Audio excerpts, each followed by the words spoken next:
If you've ever walked into a room full of people and immediately started scanning for the exit, not because you were scared, but because something in you already knew this was going to cost you energy, that's not shyness. That's not social anxiety necessarily.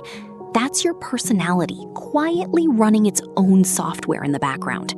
And most people never notice it. They just feel it. The tiredness after certain conversations. The way some people charge you up and others drain you flat. The reason you say yes when you meant to say no, or why you go quiet when you actually had something worth saying. None of that is random. It's a pattern, and it starts with personality. Personality isn't just a label.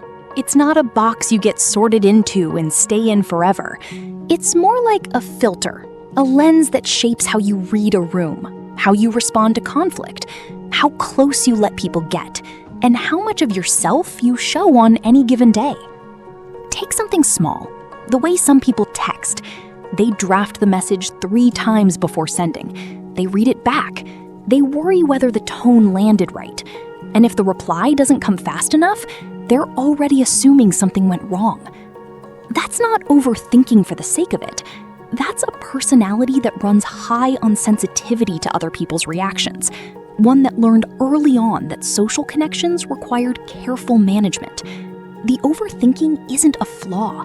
It's a protection system that got built long before the person knew they were building it. Then there's the person who avoids confrontation at almost any cost, who agrees in the moment and fumes quietly later, who would rather carry the weight of something uncomfortable than risk the tension of naming it out loud. That's not weakness. It's a kind of social intelligence that got trained in environments where conflict meant rupture, where saying the wrong thing caused something to break. So the personality adapted.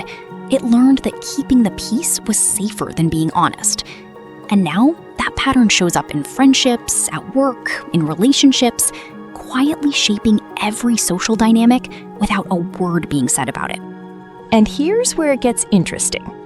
Most people think personality affects social life because of confidence.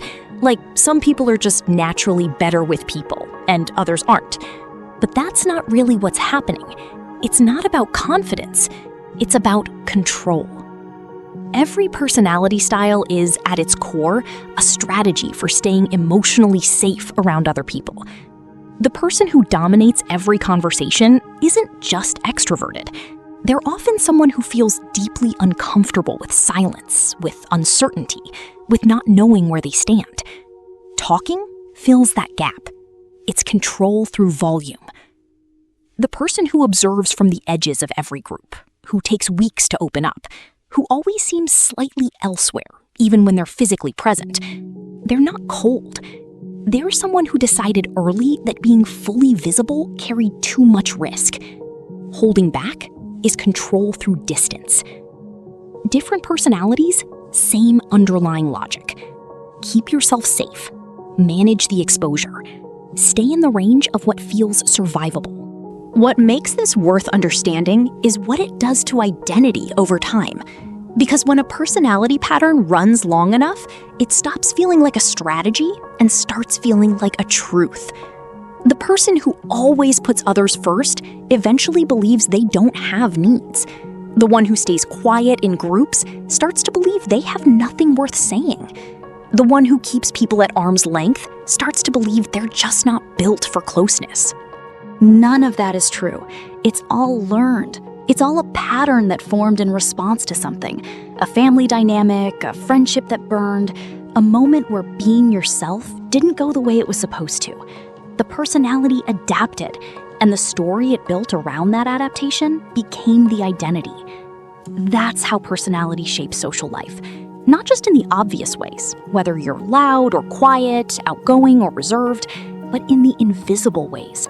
In who you feel safe with and who you keep at a careful distance, in what you ask for and what you silently let go of, in the version of yourself you bring to a room and the version you leave at the door. Your social life isn't just shaped by the people around you, it's shaped by the personality you walk in with, the one that formed before you were conscious enough to question it. the tendency to over-explain, the need to read the room before you speak, the way you shrink in certain groups and expand in others. That's all personality, doing what it always does, trying to keep you safe, trying to keep you connected, trying to hold together something that feels worth holding. Once you see the pattern, you can't unsee it. And that awareness alone, that quiet recognition of why you move the way you move, that changes something. Not overnight, but it changes it. It was never random. It was always a pattern. And patterns, once seen clearly, are the beginning of everything. If this explains something you felt but never quite found the words for, there's more to understand. And understanding yourself is where everything else starts.